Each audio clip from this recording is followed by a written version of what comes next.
Welcome to Kenton Teaches. Enjoy the video. In this video, I will explain how to reset your Toyota 4Runner maintenance light.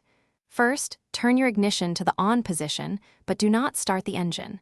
Make sure your odometer reading is visible on the dashboard display. If it's not, cycle through the display modes until you see it. Next, find the trip meter reset button, usually near the odometer. This button is crucial for the next steps in the reset process. Now, press the trip meter reset button repeatedly until trip A is displayed on your odometer screen. This specific trip setting is essential for initiating the reset sequence. Once trip A is showing, turn your ignition completely off. With the ignition off, press and hold the trip meter reset button.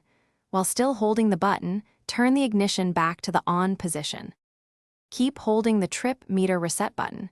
You will notice the maintenance light on your dashboard begin to flash. This flashing indicates that the reset procedure is actively taking place.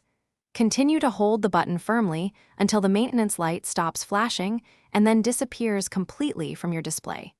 This confirms that the maintenance light has been successfully reset. Congratulations!